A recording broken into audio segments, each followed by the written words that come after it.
Well, good evening, everybody, and welcome to another LCI Greenroom live screen. Gosh, it's been a long day. I do apologize during the stream if I go to blow my nose a few times.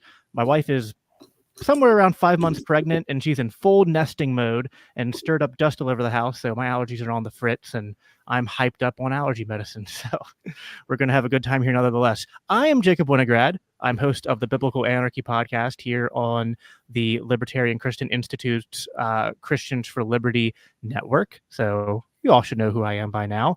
LCI Greenroom's been out for a couple months, and we're here to just bring you a bunch of conversations with different libertarians from different parts of the movement, and just get to know them more, talk about what they're doing, just talk about philosophy, politics, current events, everything that's going on. So gotten good feedback on this new show so far. And tonight's guest, although I've talked to her many times on my other shows, this will be her first time here in the green room, and that is Mrs. Angela McArdle, chair of the Libertarian National Party. So Angela, how are you doing tonight? I'm doing all right, man. Thanks for having me on. Yeah, of course. I've been waiting to do this for a little bit, kind of waiting for the right time to kind of do a state of the LP catch up here before we get to the national convention in DC. Which I don't know why my wife and I just keep on timing things out where she's pregnant around national convention time. So we got to get on a different cycle for the next one, so I can actually go to it. But anyway, so let's get into what we're here to talk about tonight, which is a lot. In lieu of just a lot of things going around social media, there's a lot of hullabaloo on stuff going on with the LP, stuff going on with you, stuff going on in anticipation of the DC convention, where we're going to nominate the presidential candidate that's going to represent the Libertarian Party. So, as always, the Libertarians are on social media, and they are loud, and they are arguing, and so we're going to, do some exercise and perhaps futile exercises in trying to bring some truth and some sanity to the madness. I want to start off by well, first of all, I should give you a chance to just give yourself a brief reintroduction to people. I mean, people probably know who you are, but you're more than just a mindless drone who's chairing this herd of cats that is the Libertarian Party. You're also a person and a mom, and people should get to know the person behind the position. So why don't you take a minute here just to introduce yourself, give a little bit of background. You can do your come to libertarian story, the abridged version, and just a little bit about yourself. Yeah, it's a long story, but yeah, my name is Angela. I'm the chair of the National Libertarian Party. We relocated to Texas from California, which is where when we found out we were going to have a baby, we moved. During the lockdowns, I was the chair of LA County's Libertarian Party, and we worked aggressively to overturn the vaccine mandate in the city of LA, which is a 4.5 million person city. It's no joke. It's a lot of work to put out a referendum, or an initiative, and overturn a law. And we did it successfully. We got it overturned before it even went to the ballot, which is really awesome. And one of the other things that I worked on is, I decided that I was going to run for the national chair position in response to the National Libertarian Party's failure to rebuke, lockdowns and mandates. I don't disavow things. I don't decry. I don't condemn. I don't actually think that that's particularly helpful. It doesn't move the needle.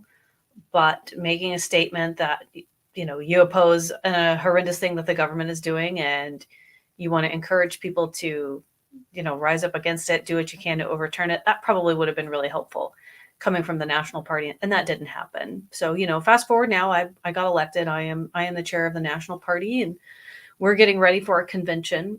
I've been a libertarian, or at least a small L libertarian, my entire adult life. And I got active in the party in a meaningful way in 2016. I'd been doing medical freedom activism prior to that, working on cannabis legalization efforts in California. So I've been very, very politically active for quite a while. And I continue to do so. So that's a little bit about me. Good. So, yeah, I mean, I remember actually the first time I think I saw something that you did was you did the debate for if libertarians should vote for I guess back then it would have been what Trump, Biden, or Jorgensen.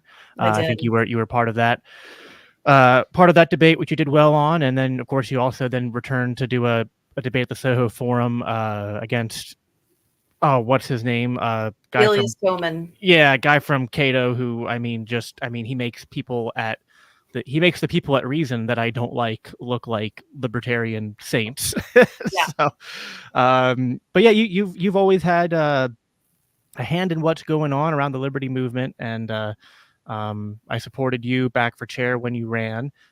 Full disclaimer: Libertarian Christian Institute, nonprofit. We don't make political endorsements as an organization, but I'm my own person, and so people who know me know that I threw my hat in the ring for the Mises Caucus over the last few years. I was a state organizer for a long time. Um, helped to help facilitate the Mises Caucus takeover here in Pennsylvania, which assisted in them taking over nationally. And that was in the Reno convention back in 2022. So we're coming up on, the end of your first term after being put in there. And of course, like the Mises Caucus, pitched the idea of taking over the Libertarian Party to make it libertarian again. Largely a lot of us got involved for things that you just mentioned, which was that it seemed like a lot of libertarians and then libertarians who were running the party just were seemingly silent on the most important issues. You didn't see a lot of posts about war. You saw next to nothing. And then you saw next to nothing for a while regarding lockdowns. And then when they finally, because I know the prior people there will get really upset if they say, "No, that's not true. We talked about lockdowns." It's like, yeah, you waited until like the No, end of it was summer, 1 and then year. yeah, It was a and 1-year anniversary. and then you were basically like, well, the government shouldn't do this, but you better get your vaccines and put your mask on anyway, because that's just the right thing to do, don't you know? And I was like, ugh. So we, yeah, the messaging seemed like it'd be a problem. The strategy and long term vision of the party seemed to be lacking. I've often described it as step one, run as many libertarians as possible, anywhere and everywhere. Step two, question mark. Step three, libertarianism in our lifetime. Not a great plan. As the put that meme up there if I had it if I had it ready to go of Tony Stark from Avengers. So we're 2 years into it now, and so people are sort of like evaluating where we are, where Yep. things are in the LP after 2 years of, pretty much Mises Caucus leadership at national and across many of the state affiliates as well. I wanted to kind of start off by reviewing sort of the past 2 years, and then we'll kind of bring it into the present day. So, I remember post Reno, post the takeover, there was, of course, like an immediate surge in membership, immediate surge in money coming in, and then I think one of the first projects that started to get worked on and that came to fruition probably 6 months later was the Rage Against the War Machine rally. So, in that like first 6 months and leading up to the rally, what was that transition like? What kind of challenges were uh, did you guys immediately run into Yeah. once the the changing of the guard happened? And you can mix in here some one of the goals I have for this podcast is I think there's a lot of people who don't understand how the LNC works, and so having conversations about that and explaining as much as it is possible inner machinations of stuff like that and how staffing and the board and all that interact will be useful as this conversation continues. But yeah, go ahead and kind of explain that initial takeover up to the Rage Against the War Machine rally. Sure. So, we took over, and then we had a series of events coming up, things happening, Freedom Fest. At that point, thankfully, plans had been set for Freedom Fest, but the scheduling, most of it, with the exception of my talk, had already been planned and was out of my control. So like the content of the main stage talk that staff did, you know, it was not totally gelling with our vision. It wasn't gelling at all. You know. So right at Freedom Fest on the way out the door, we had staffers there engaging in acts of sabotage. And, you know, one of them, it was her last day, was telling people the party's been taken over by racists. Stay away from it, telling people not to donate to us, like immediately. And this is the middle of July. So that was a challenge.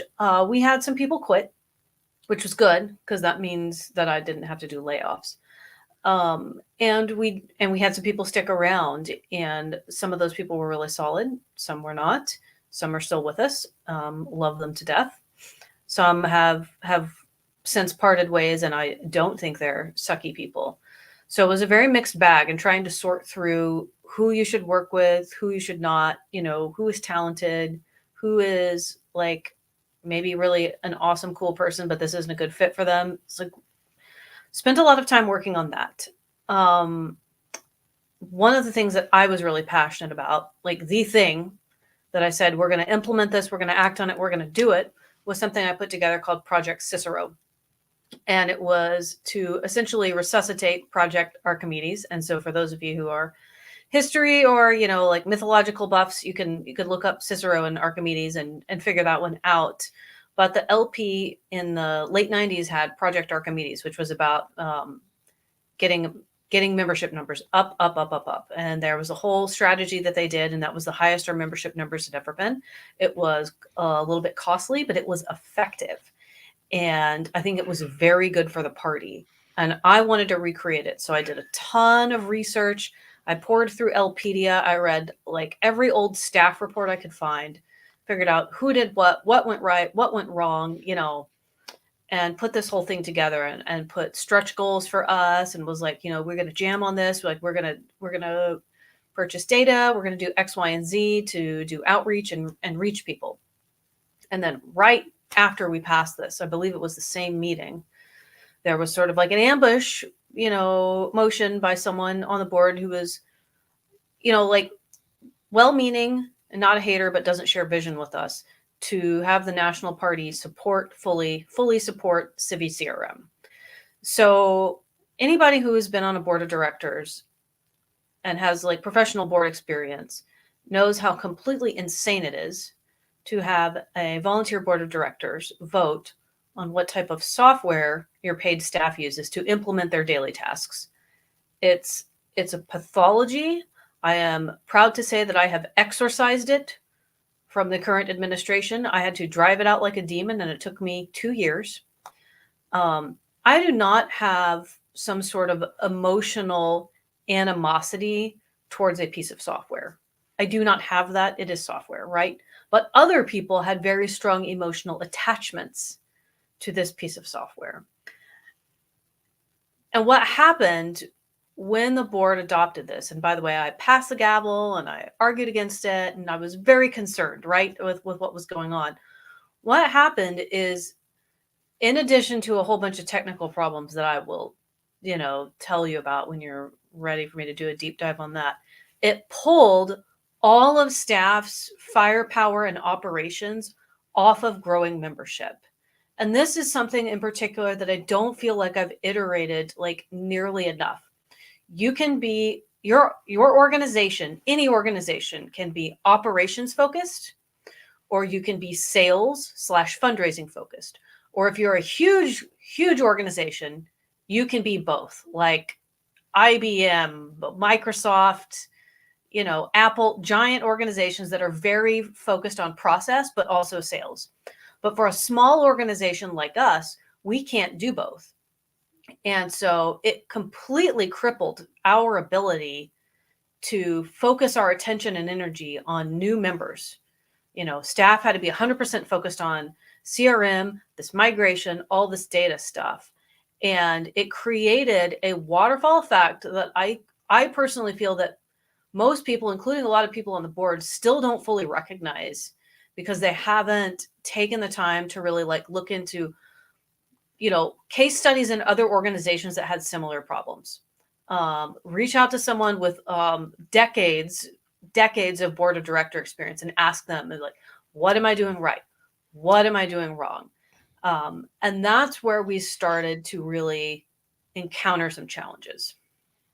Right. So I mean, and it's not as though like anybody from any faction within the Libertarian Party was looking at people running for chair or looking at people running for vice chair or at large positions or anything and going like, well, what are your experiences in tech and understanding like, like being an expert in data compiling and data migration and the keeping of records of people's financial information and tokens from, and Yep. it's like there's all this stuff that goes into it that like I've looked into this enough that like I have a cursory understanding of it, but I'm by no means an expert. And like you have IT people for that. And just from like an outsider's perspective looking in, and I'll pose this kind of as a question, it seems to me like what I would say plausibly happened is that there was a miscommunication that might have been born partly out of a misunderstanding and partly also out of people not wanting to make certain changes, but it led to the board making a decision on on like moving where uh, you guys stored information on members and stuff like that, and you weren't prepared for what challenges and Not at risks were all. going to be Yeah. associated with that task. um but then like once you did it, and then you have to face the consequences. And And they were I very bad. They were right. very bad consequences. So it created a waterfall effect of problems that grew and grew and grew, right? So first of all, this migration from Razor's Edge to Civi CRM failed. We lost a bunch of credit card information. So our recurring revenue took a hit. And staff that was against it at the time estimated it at $44,000 of recurring revenue. And staff and contractors that were for it said, oh, there's no way it could be that much. It might be $4,000.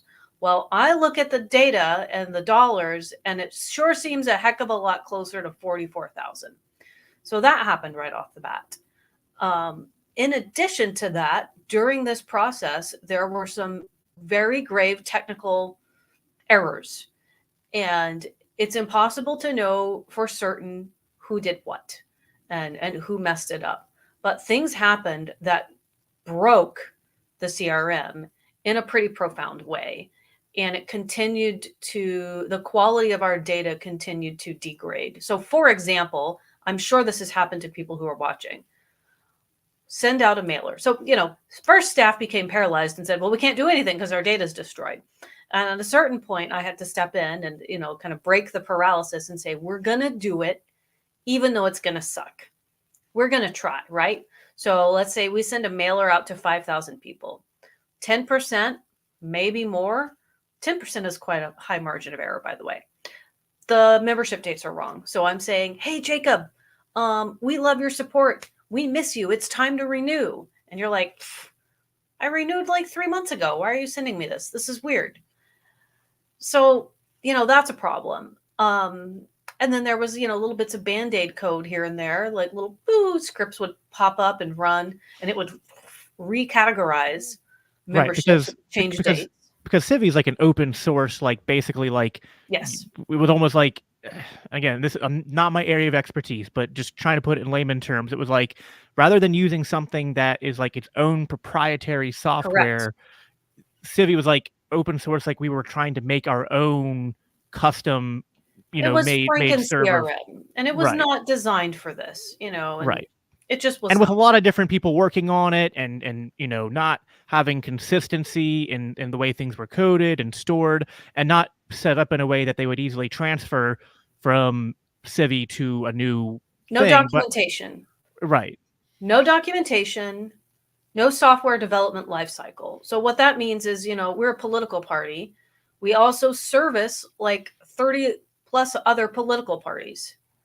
We have to have a software development lifecycle if we are going to develop software. How long does it take? Where do we test things? Like we need a separate, and our IS committee has graciously fixed a lot of this since then. But like we can't just do a thing, press the red button and hope it goes well. Like we need a separate little, like laboratory to test things and make sure that they don't break. So we had to come up with all of that afterwards, which is very time consuming, especially considering that we amassed such a massive amount of technical debt in the whole time. So, one of the things that I hear a lot, and I completely acknowledge, and it is a huge pain point for me, is we have accumulated terrible customer service. Because when we started the migration, that means everybody who was a state affiliate or a county affiliate, whatever, who needed help with their Civi CRM, normally national, would go in and help. Oh, I know this happened in Pennsylvania. They needed a convention website stuff updated. Well, we can't do that right now. We're very busy working on the migration. So, well, first of all, that's bad customer service. And that's why we have poor relationships with our affiliates. So right off the bat, that's a problem. Second of all those tickets piled up and piled up and piled up. And we had like 100 help tickets. It was just like, we're never going to get to it. And so at a certain point, staff they become so weary from it. They're just totally desensitized. They're like, oh, okay, well, you know what? There's still 60 people who are mad at me and think I suck and hate my guts. Whatever. Well, you did unilaterally decide to do this, Angela, right? Yes. Like you basically said, screw the board. They don't have a say. I'm deciding to do this despite all the warnings about how bad. Wait, no, actually, no, that's the opposite of what happened. Right? Yeah. It's and some people on the board did vote against it due to their credit. Todd and Andrew. And a lot of them have since come around and said, like, I thought I made, the best decision I could with the information I had at the time. I see now that it was a wrong decision. So right, but it's important. Like, and I feel like people need to realize this. It's like, these were circumstances that, like no one at the current LNC.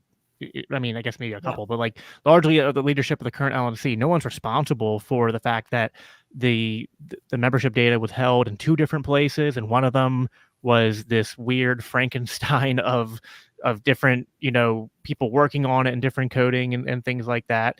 And, there's at least a reasonable argument to be made that like you guys wanted to consolidate things on something that was easier to use and easier to keep up with. And like hindsight's 2020. Like people can easily say, oh, you should have done it this way. It's like, yeah, well, give me a time machine. Otherwise, like, but that, I mean, I think, the thing that I also want to say is that there's not only the money lost from any, data that was lost that you then had to wait to follow up with those people and try to get them, re-signed up for reoccurring donorship. But in that meantime, you're losing out on money. But then there's the opportunity cost of just all the time and energy that went into fixing that.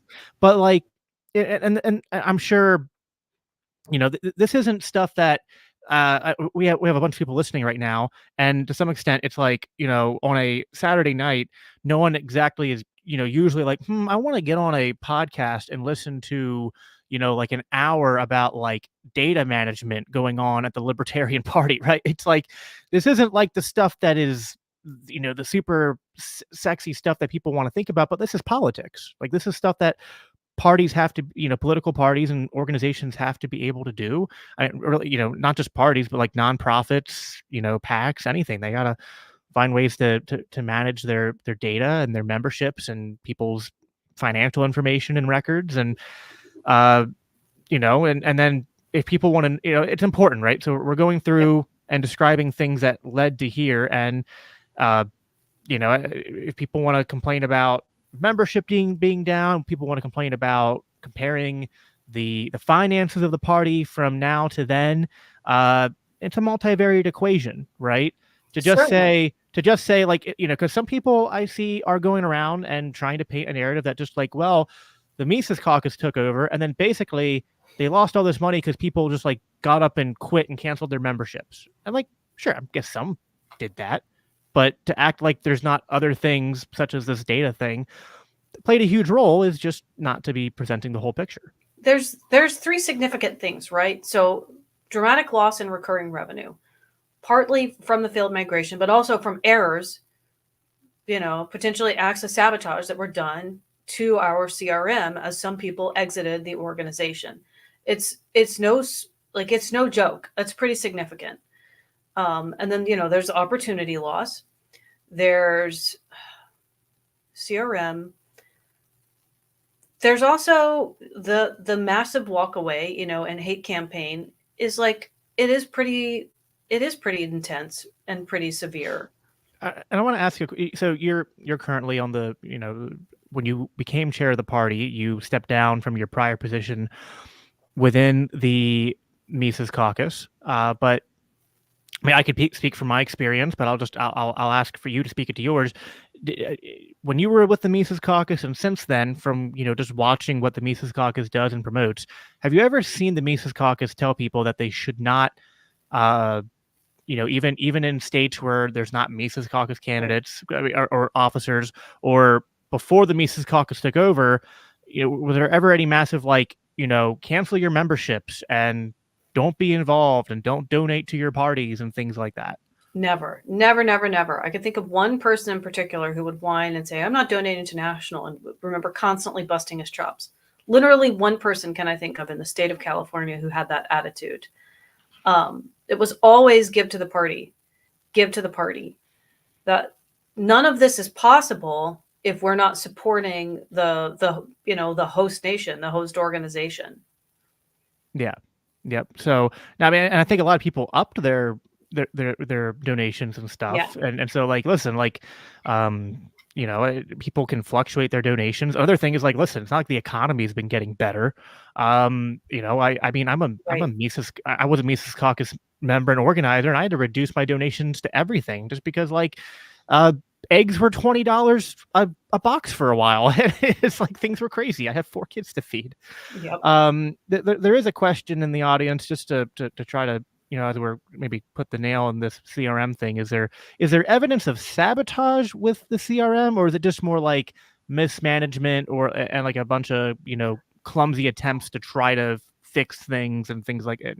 More. I think if you were to go to a trial on it, you would have to present all of the evidence in totality and ask a jury to decide if you thought it was enough to be, by a preponderance of the evidence, acts of sabotage.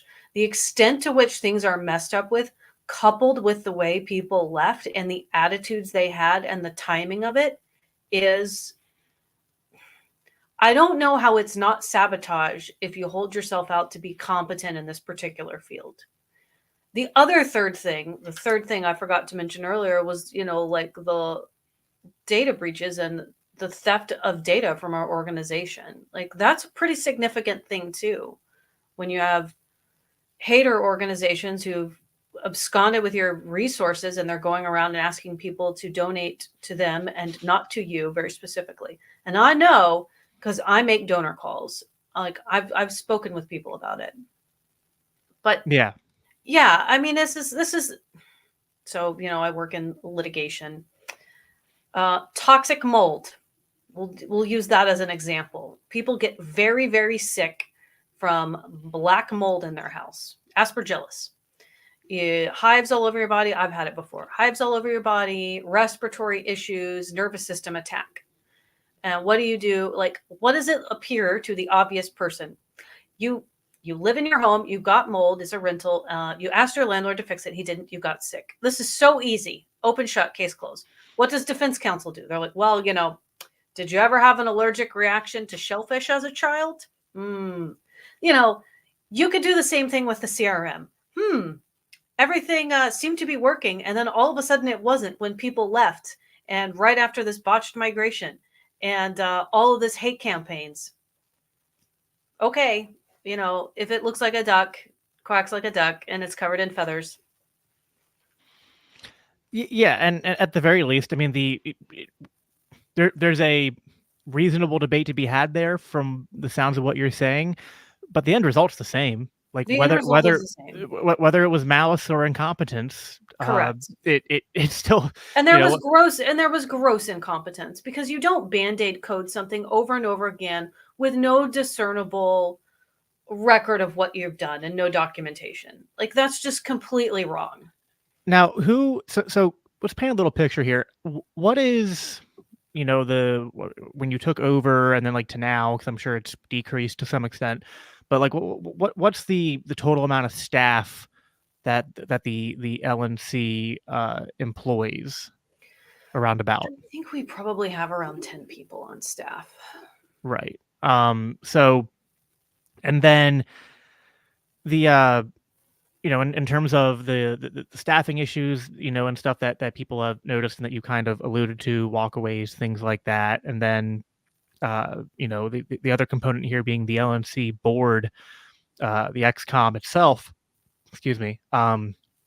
They, it's not like any one person here is in total control, and people might say, well, if you're getting poor results from someone, well then, if it's staff, well then fire them and rehire someone who's better for the job. Or if it's like someone in a committee or someone who was elected, well then either, Mhm. I mean, there are mechanisms to take care of that too, but there's a problem, right? Because uh, one, I think a lot of Mises Caucus people were sort of in the uh, mindset of, well, everyone is shouting on us saying that like our plan once the Mises Caucus takes over is to just purge everybody, and so there's like Right. an incentive to be like, well, we don't want to do that, and to be fair, like I never had to. I always told people when I was an organizer, I was like,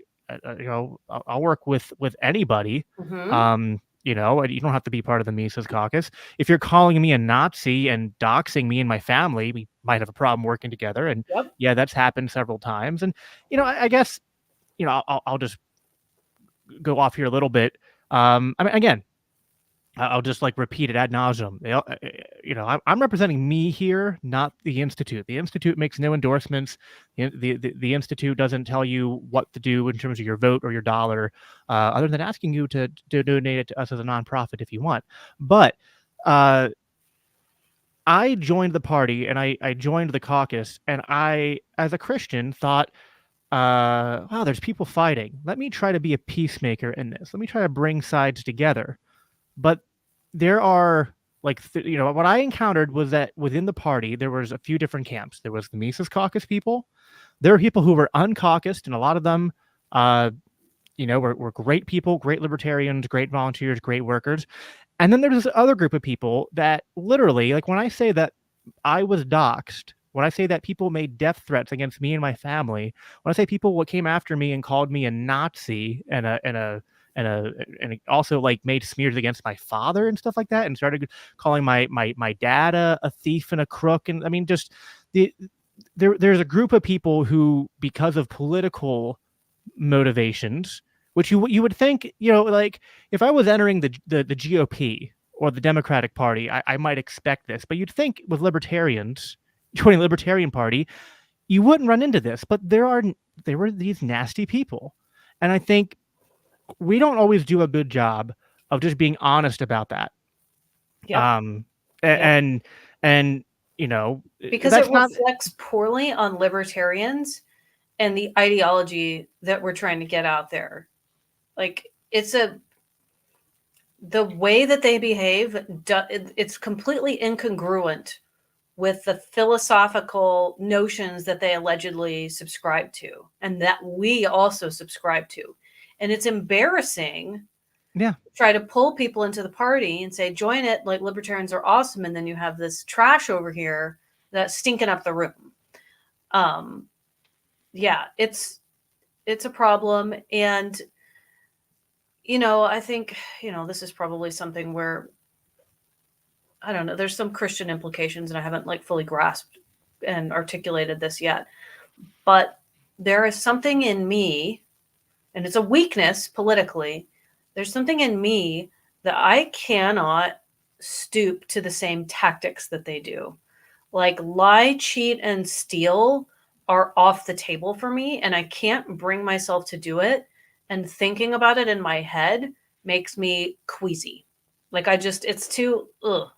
And with our internal political opposition, that's not the problem. Like we have a hater board member right now, just like lying through his teeth in a Signal group chat saying that we had to reduce the room rates for convention. And it's just totally made up. But, there are people who are totally comfortable behaving that way. Right. And Well, and someone just said, "How does any of this glorify Jesus?" I mean, I would counter, how does doxing people, how does making threats against their family, how does people, I'll be specific. They said that they took they published my address. They yep, had a Google map picture of my house, and they were publishing it on multiple groups, including groups that said that they, like, I live close enough to Philadelphia. They were saying they were going to send Philadelphia Antifa to my house to shoot up my house, shoot up my wife and kids. Yeah, that, like, so what, to glorify Jesus, I should just be like, "Oh, thank you." I Like, guess we I should don't know. just Like, you know what? turn the other cheek and You've get changed my shot up. mind. I don't think the Mises Caucus should be in charge of the party. I think it should be you reasonable people over here. And don't get me wrong, there was bad behavior on the Mises Caucus side sometime, and I would call that out. But I never Sure. saw anyone on my side saying, let's dock these people and send terrorists after them. Right. It's totally nuts. And like that's an interesting question. Like, how does this, like, I assume talking about it, glorify Jesus? This is a struggle that the board has had, and it's one of the reasons that I'm, kind of breaking silence about everything that's gone on. Is I think that we've been very paralyzed when it comes to reputation defense. And I typically, like, I want to stay above it. I want to stay out of the fray. I want to be the magnanimous leader, and it just doesn't work that way, because when you're hounded by an aggressive hate campaign and people are lying about you, at a certain point, it's your responsibility as a leader of the organization and a person involved to come out and say, "That's not what happened. This is the truth." Right. I mean, And I love. have to do that. So the same person said, "What are you doing to exemplify enemy love in these circumstances?" Love does not rejoice in wrongdoing, but No, rejoices in the truth. So at 100%. some point, listen, I'm not going to respond in kind. I'm not going to, like, Correct. listen, Romans 12 says do not be overcome by evil. So if someone doxes me or makes threats against me, I don't respond in kind, but I will say what the truth is. And I will, just like Jesus would expose the hypocrisy of the Pharisees, I think it is fair to expose the wrongdoing and the lies and the hypocrisy of other people. And listen, that's a universal standard. There are many times, Angela will tell you this, Michael Heiss will tell you this, Jeff Douglas will tell you this, Dave Smith will tell you this. Anytime I have disagreed with people in the Mises Caucus, they know it. Right. I speak my mind and say, I'm not down with this. I don't like that. And sometimes there's even been public instances. So it's not, but again, it's not the same. There's, I don't agree with this political strategy, and these people are making death threats against my family, Right. and death threats against other people's family, and things like that, going after Joshua Smith's kids and things like that. Like, there's just this long list of things that, made it said, you know what, all right, there's this group of people who uh, as a Christian, love them, pray for them. Politically, not going to work with them. Well, love them like And Jesus and from a and faraway distance, and interdimensional. as far as this plays into the LP, to bring it back to that, yeah, I think you're right. I think a lot of people on the board, because this whole thing came up when I was saying, like, well, people might be saying, well, if you're blaming staff and you're blaming incompetency, why didn't you just fire them and get better people? I mean, one, I think the LP is like any other organization where it's like, finding libertarians in the right skill sets to do the jobs you need. I Yep. mean, it's not like there's, a billion of us to pull from. And secondly, yeah, I think people were kind of incentivized to be like, well, we don't want to be too heavy-handed. So Yep. it's like, so the criticisms can't be both, you were going to be too heavy-handed, and also, why weren't you more heavy-handed? Well, and then sometimes it's just as simple as, well, who do you replace that person with? Because now I'm in a staff position for free, which, believe it or not, some people are critical of me saving the organization like $100,000 a year. And it's not because I was excited to do more work, like, by any stretch of the imagination. It's just, this is what happens sometimes. Like, did I interview and look for replacements? Yes. Was there someone that we could afford who was going to carry out our vision and had management experience? No. it's a problem. So the reality is I'm not faced, like I don't set up for work every day and get faced with obvious choice, bad choice. Like it's not good, bad. It's usually bad and worse. Yeah. And they're both bad choices. And it takes me a little bit of time to figure out which one is worse. And I don't always get it right. Sometimes it takes me a couple of times, and that sucks, and to a certain Oh extent, yeah. it's, Yeah. so sometimes it's totally on me, but it is not an easy thing. It requires a lot of judgment, and you have to have a very thick skin, because no matter what you do, people are going to criticize you, because there is no like perfect path. No, and yeah, I mean, there's plenty of times I've gotten the balance wrong. There's been times where I got too jaded and had to take a step back and actually apologize to even people that I was not aligned with and be like, you know what? I responded out of anger to what you were doing to me, but I hold myself to a higher standard and I fell short of that. But again, there's a difference between forgiving people who persecute you and then being like, well, let's work together anyway. Like that's different. Like Jesus tells us to forgive those who persecute us, bless them, but he doesn't say that we need to tie ourselves at the hips to people who No. are being Yeah. abusive. That doesn't bring glory to Christ, to tie ourselves to the hips of people who are abusing us. So let's so you guys dealt with that data migration problem. You've had ongoing issues with staff. You Data theft of theft. data. Despite all that, you guys were still able to do some things. Like there was the Yes. Rage Against the War Machine Yes. rally, which I know there's a second one that is in the works for the future when you guys September. can get Yes. and I think that this is also something that's weird that, and I want to ask you this, like I want to know how it is that we can be both alt-right Nazis, but also how dare we work with communists? That's called diplomacy. That's Because diplomacy. listen, I think one of the things I loved about the Mises Caucus platform, again, I'm talking about the ideas here from an Sure. LCI position, the idea of issue coalitions, of working with anybody to do good regardless of where they come from on the political spectrum. And for all the talk that I would hear about how the Mises Caucus is this weird far right group, I was like, you know what? They seem more than any other group in the liberty movement willing to work with right and left. 100%. From like almost some. I mean, and don't get me wrong, there were times where I was a little critical of certain alliances. I was like, I don't know about this guy, but like Sure. I would rather have an LP that's willing to reach across the aisles and try to work with people and build these different political alliances than one that's just content to kind of like play t-ball by themselves. Yep. And so I think Rage Against the War Machine is a good example of that, where we were able to get a huge rally in DC to protest the war machine, to protest the military industrial complex. So I mean, what went into building that, and what are I know there's other examples too of things beyond that where the work you and the LMC have been able to do has broadened the LP, not just nationally, but state affiliates as well, to start working with different groups and even different political parties at times, and candidates from different parties. So Will Hobson, who is the chair of the Oregon LP, connected me with Nick Brana, who is the chair of the People's Party.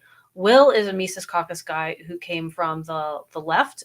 He's very passionate about the anti-war movement, and like peace and diplomacy are at the forefront of his mind. And Nick and I think we had a live stream early on, and we just talked about like our areas of alignment. And it was really cool to discover a group of people on the left who were anti-lockdown, anti-mandate, anti-Federal Reserve. So don't think that people on the left are hopeless when it comes to economics. Didn't have Trump derangement syndrome. They're like, I don't really care about that. And the way people react about that is disturbing. And super anti-war. And so we started collaborating on an event, and it grew and grew and grew. And we involved some people from the Schiller Institute, which a lot of people's heads exploded over that. They don't like the Schiller Institute, but I'll tell you, those people have been persecuted by the CIA in the past, and they have also been smeared with the alt-right Nazi stuff unjustly. And so they were very sympathetic to us. They were like, we see you. We know what you're going through. We know that it's all BS and lies. And we support you and we want to work with you. And more groups grew and joined us. And like we made lasting relationships that way. We were working together on another rally. It blew my mind to be at that event. We brought together, Ron Paul and Dennis Kucinich and Tulsi Gabbard and Max Blumenthal, like people from all over the political spectrum. There were people there in BLM shirts, wearing masks, hugging members of our party, because, it became more than just opposing war. And I think, it was significant because there were sister rallies that kicked off all over the globe. It was a worldwide movement. And it reignited the anti-war movement and got people politically charged. And we, the Libertarian Party, we got to be at the very forefront of it. But more so than that, the people there, like we became a microcosm of what we wanted to see globally, because we all set aside our differences and we were like, I see the humanity in you, and I see you like for the authentic human being, like individual that you are. And I love and like embrace you. That sounds Christ-like now, Angela. Like looking at people for their humanity and not just their political alliances. Absolutely, that won't fly here. It was a beautiful moment. Like it was just like one of my most cherished memories. I think was, it's not like being on stage and announcing it. I mean, that was really cool too. But the after party and seeing and really experiencing what we created. Also, let me just say something from my experience within the Mises Caucus. There were some people that actually were not like, listen, just to, like, we'll give the devil his due. There were, I would say, a small minority, but still, there were some that were not happy that we were working with people on the left. For sure. A lot of those people left, or they got over it. Correct. So like, because I know some people say that, there are some people who I guess we'll say we're not being intellectually honest if we don't acknowledge that. Like, I mean, I'll acknowledge it, but like any large group of people, there's people. I mean, we're not the Borg. We're not like a literal hive. Right. People right. Are exactly. So anyway, but that's just a minor point to bring up. But I mean, I came from the left. I mean, I was a Bernie bro back in 2015. And then when the left got Trump derangement syndrome and threw away the few values that they had, I became politically homeless and then found libertarianism. And I know there's plenty of people on the left that can still be reached. That's where, and they still exist. It's the Glenn Greenwalds of the world, and the Jimmy Dores of the world, and there's guys like Ben Burgess. So there's so many out there that are still people we can actually make libertarian, or at least people we can align with on important issues like this. The leftists that want to, lock us in our homes and who want to usher in, the woke corporate dystopia that the left sold their soul to support, a little bit harder to find issues to align with them with. So, the left and right aren't monoliths any more than any other group are either. So, but yeah, I think, and then there's, I know you're the slate right now. Hannah Goodman from Colorado is running to be the vice chair, and she's had some interesting experiences with kind of like trying to do some coalition building and some kind of political dealing and stuff over there in Colorado, which there's probably opportunities to scale that up to the national level as well. And let's talk a little bit about that, as far as you're comfortable sharing, certain things well, I mean, it. I'm excited to work with Hannah because of her particular experience there. I did a lot of rubbing elbows at CPAC, and I think that people on the right are very interested in working with us. So when I say people on the right, I don't mean like establishment GOP types. I mean people who are conservative, they're generally Trump supporters, and they're skeptical of their own political party. And I think that's perfect. That's right for working with us. My general assessment is that they're going to support Donald Trump for president. They're interested in what we're doing. They would like to support and see us succeed at the local level, which to me is like 100% like in alignment with our strategy. Go ahead and do your thing, at the presidential level. I hear this, by the way, when I call donors sometimes too. Most important election in our lifetime stuff. I'm like, do you have anything that you could give to support like a local candidate to reduce taxes? And they're like, yeah, I'll give you $1,000. Dude, amazing. They want to see us take out like the Soros DAs, right? And that's what I'm here for. Supporting candidates at the local level. That is exactly what the Mises Caucus is all about. That's what I got elected to do, is to carry out decentralized revolution. I want to do that. I think it's so critical. And it's perfect to work with people on the right in this way and to say, I'm not going to press you on the presidential race, but can you work with me on the local level? We're going to get support.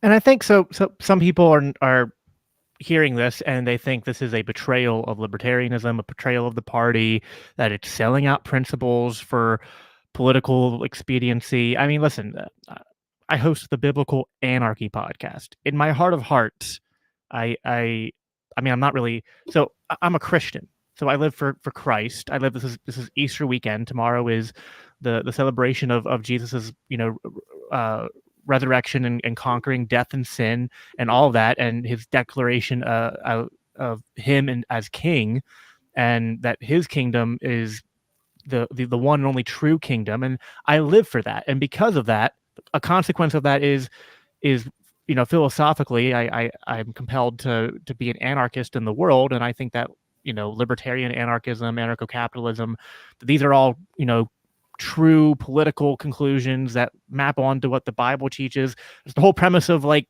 what my podcast and political activism is. Mm-hmm. But so it's like, if anyone wants to challenge my anarchist creds as if I don't fully believe in these principles, they're welcome to, but they're going to have a hard time. And I know you're also a principled, ANCAP and a Christian, and would largely agree with the things I said.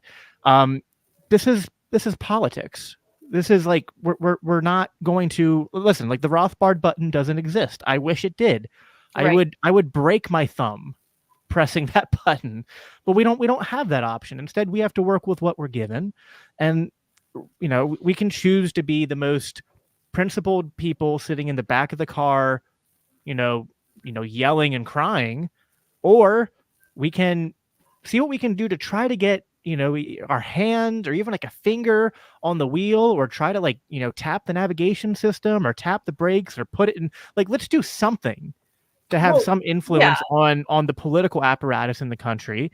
And if that means that the Libertarian Party in the national and state affiliates are coming up with strategies to like put the, least bad or most tolerable, Republicans or Democrats at national positions, but then like we're getting local level victories where we can actually start decentralizing things and, doing things like nullifying federal laws and, making Second Amendment sanctuaries and, Sure. cannabis sanctuaries and things like that. Like, I don't know, like, is that, I don't know why, like, I don't understand why people would at least not admit that maybe that's not their preferred strategy, but that's not a crazy, like out of left field, just completely like unprincipled strategy or betrayal of libertarianism. Well, let me break some of this down. So people are hysterical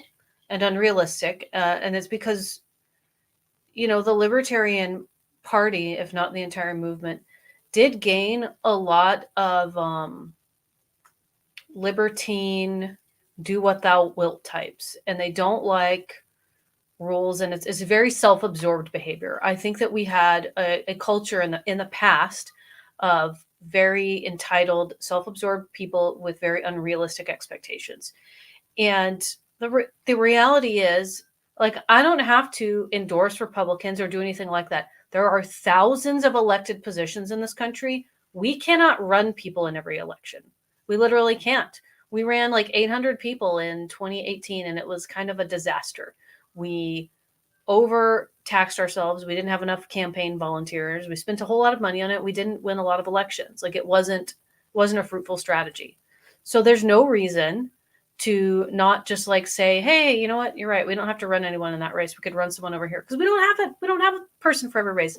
And when it comes to taking money maybe from donors who don't 100% sort your cause, okay, would you take, if you're running your county affiliate and you're like, I need $100 to table at XYZ event, or $500, right? And I don't have enough, like, you know, we're a small affiliate, there's 4 of us. If your dad gave you $50, you're going to say, no, Dad, because you're not a registered dues paying libertarian. I'm not going to take your money. Like, this is so absurd. Like, we're going to take donations where we get them, and we're going to do our thing. And this is just normal behavior. Yeah, I agree. I It's think that there's, abnormal. It's yeah, abnormal to purity test to the point where you wouldn't take like a donation from someone who supported you, even though they weren't all the way bought in. yeah. Well, there's, and you and I know we've talked privately behind the scenes about some of the, there's a lot of libertarians that apply all different types of purity tests in different arenas, and some of them go off into weird spaces that Very weird we're spaces. not going to talk about here. No. And we'll just leave it at that. In the interest of time, I want to move on to some current stuff that's happening right now. So apparently the LP is actually, the haters were right all along, and one of our state affiliates is actually just a total Russian asset. Do I have that right? Or Oh, yeah. this FBI report that So much to parse through. I think Karen Ann Harlos is doing a show about it tonight. So the FBI reached out Friday when all this was it Friday or Thursday? I don't know. The FBI reached out very recently. I had so many things happen, and told us that they had to talk to us, you know, about something urgent about our social media. And so our secretary answered the phone and was like, no, I'm not talking to you. Talk to our attorney. She didn't even give his phone number. She gave his name and was like, you know, look it up. Good luck. They called him immediately because they're the FBI and they have everyone's phone number. They called him immediately on his cell phone. Creepy. And, you know, started going over some stuff with him about our Facebook page being compromised, our Facebook account being compromised by hostile foreign government. That's the term, hostile foreign government. They wouldn't tell us which government. They wouldn't define what compromised is. There were a couple of IP addresses that they threw out. That was it. They wouldn't tell us like why, what was happening, just compromised. And, you know, he called me and told me about it. And I'd heard from Karen Ann too, you know, while I was on the phone in another meeting. I'm like, you know, what is going on? You're like, am I being punked? What's going on here? So I talked to him and I'm like, are we being scammed? Is someone from Nigeria calling, pretending to be the FBI, trying to get her? So he called the field office directly to find out, because I was like, let's double check to make sure that we're not just being punked, right? And the field office immediately connected him to the agent in question who called us. And then she sent him a letter, you know, stating it on FBI letterhead. And I have an appointment to talk with them again on Monday. So, you know, that's where we're at.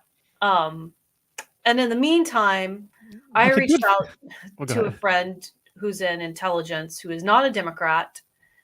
And he said, Angela, this is what the Biden administration is doing. It's all over social media recently. They pumped tons of money into the DOJ to crack down on disinformation and political like dissent because of the whole Russian election interference hoax and all of that. And they're going to harass and try to shut down as many social media accounts as possible. The only way to protect yourself is to go public. Like, that's the only way right now. So that's what we did. You know, we took that advice, and we're going to continue to do so, because what they're trying to do is to say you're compromised, therefore we got to shut down your communications apparatuses. So I say it not in vain. Thank God. Crushing me, Angela. I thought the intelligence agencies were there to look out for us and protect our rights. Yeah, they're gaining intelligence, all right. But seriously, thank the one true God that Elon Musk did take over Twitter and tell these guys to pound sand. because whatever happens, at least our Twitter account is still safe. Like, they're going to come for every third party, their political opposition. You know, they throw FEC complaints at Kennedy. They throw criminal and civil allegations at Donald Trump. And so far, they're just trying to shut down our social media. But we'll see what happens. Yeah. Yeah. It's They crazy. want one party rule. Like, they want one party rule. No, I think that's right. I think, you know, this, it's creepy. I mean, it's honestly creepy. And I mean, for the Christian audience that I speak to who aren't libertarians, like, this is the kind of stuff that, you know, I guess maybe sometimes it sounds like, you know, tinfoil hat stuff, but, no, like I don't know, the deep state's real. Like the uniparty's a thing, and they like power. They will do anything they can to hold on to power. I mean, that shouldn't be new. Like, I mean, like right now, my church is going through the book of First Samuel, and it's like, look at all the crazy things Saul did to try to hold on to power and going after David. It's like, yeah, no, people in power can go crazy trying to hold on to that power, and our government, our state, and elected officials, and really the problem is all the unelected bureaucrats who are in our government and in these intelligence agencies that, you know, I'm not a fan of Trump, but it's just lunacy to not look at the fact, you know, look at the evidence and realize that they committed to taking out Trump. Totally. They don't like that. Yeah. He wasn't a part of their system. You're not supposed to make it this far. Out the door with you. You know, and they want to fire a warning shot to everyone else too, and make an example of him, just like they did with Alex Jones. You know, you can dislike the person a whole lot, but we got to be smart enough to like learn the lesson and watch out for that. Yeah. So, you know, trying to, you know, bring things to a close here, the you know, I mean, we just went through a lot. Like, we tried to cover as much as we can about the past 2 years, and you know, there's still stuff that we glossed over rather than giving a lot of time to. I mean, it's been a crazy whirlwind, and I think, you know, question I would have for you is, you know, should the delegates in DC decide to give you a second term, you know, what is going to continue, and what, you know, like, what things do you think that you and the you know, the LNC have done right that you hope to continue to do, that you hope to expand? And then what are the lessons you've learned, mistakes that you know were made, or just things that you didn't know that you know now, where you're going to do things differently in the second term? I underestimated the hater drama by you know, like, that was a serious miscalculation. I did not know how aggressively they would come for us and try to destroy us. So I will be handling that differently, you know, as I've started to handle it differently now. You know, this is part of that.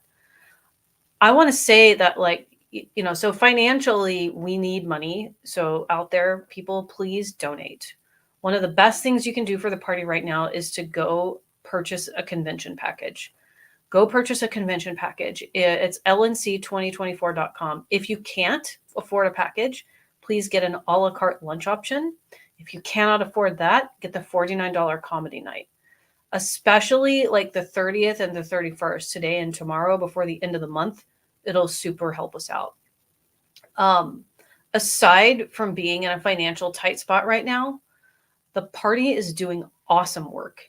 And I think that has not been talked about nearly enough. Like, the party is doing great. We have voter gravity, which is a complete game changer tool. If you care about candidates, if you're one of those people who's like, the party should only exist to get candidates elected, then you or whatever candidate you're volunteering for should get voter gravity.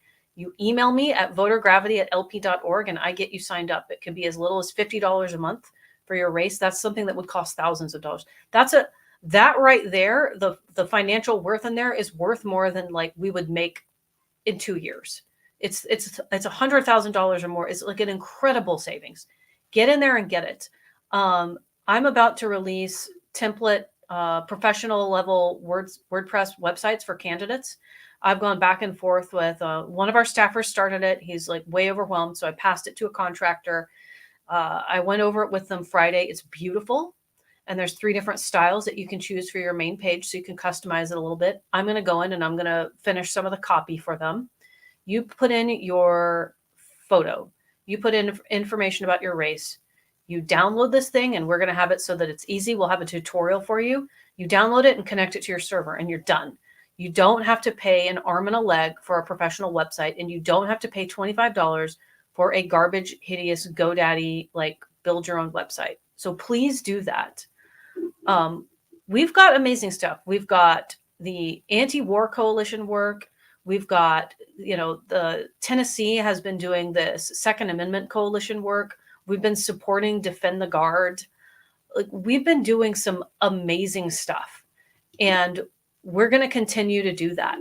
I also, due to sabotage, and that's a whole nother story, I didn't get to roll it out yet, but we purchased a data append that was completely wealth screened. And once we get it into our new CRM, we also have a new CRM, by the way, and we also have a new lp.org website that's coming too. Once we get that data plugged in, like, it's going to be a financial game changer for us. Like, we have a whole lot of tools. My frustration is that I have been stalled for many months by massive acts of sabotage, delay, all of that. But we are so close to, like, getting everything across the finish line and teeing us up for, like, an awesome, incredible presidential season and an amazing next 2 years. So that's some of the stuff that you're going to see. And it's important context to, speak to briefly here that, people like to act like there's, and don't be wrong, there are some things that are unique to the last 2 years. There's also things that aren't. Like, the LNC has gone through financial difficulties before. Like, before the last convention, I know that the prior administration had to take out loans and things to cover costs and whatnot. And, and the, this current term, you guys were actually doing very well financially, 3 or 4 months ago.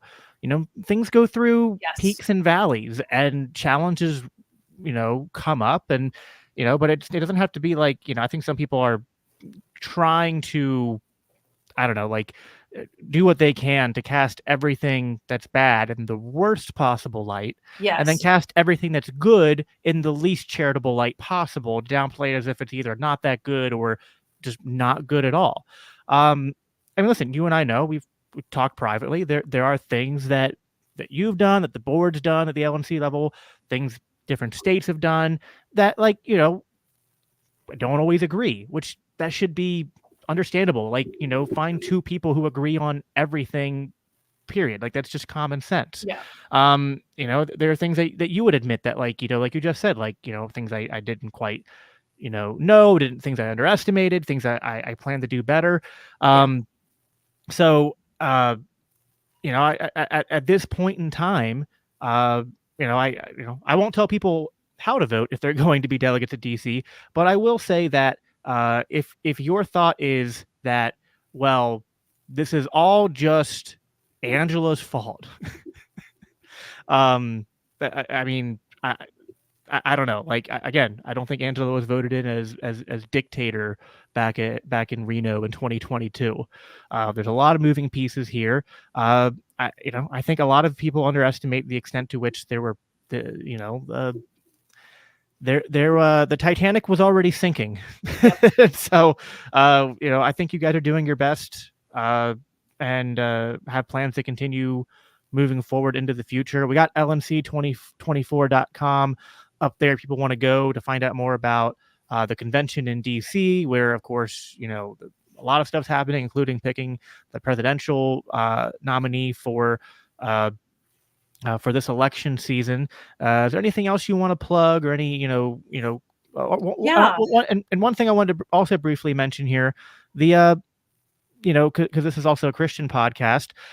Listen, there's something that needs to be said too, which is, I think what this current administration, the LP, has been trying to do is trying to move the LP away from the stuff that I think a lot of Christians are rightly concerned about. They're concerned about this weird, progressive, woke corporate monster that seems to be infiltrating and soaking up and dominating a lot of institutions. And I will say this: if you're looking to the LP and going, man, I really hope they don't become that, I don't know who is better for the job to make sure that doesn't happen than you and the slate that's running with you. So We've driven those demons straight out of the party. You won't see it. I mean, one of my goals was to make this organization friendlier to people who are socially conservative and Christians. It doesn't need to be a Christian organization. It needs to be an organization where Christians feel comfortable joining. And I think that we've done a really good job of that. Yeah, I agree. So yeah, well, any final things you wanna plug here as we're closing? This is a really challenging job. It was challenging for people on the board too. So please don't mistake my just general frustration as anger at them. They've been through the ringer, and those of them who've stuck it out, like, I have tremendous appreciation for them. Please purchase your convention package. You can donate at lp.org. If you're not going to the convention, please throw us $5, $10, $25 today and tomorrow. Help us finish strong this month. You can support me at Patreon. But you know what? I'm in it to win it. We're going to have an awesome next couple of years, or I'm going to die trying. Happy Easter. Yep, absolutely. Happy Easter or Resurrection Sunday or whatever you want to call it. Of course, we have to end here by saying the dog whistle, Christ is King, and amen to that. Angela, thank you so much for your time. Thank you everyone who tuned in and listened, and we will talk to you next time.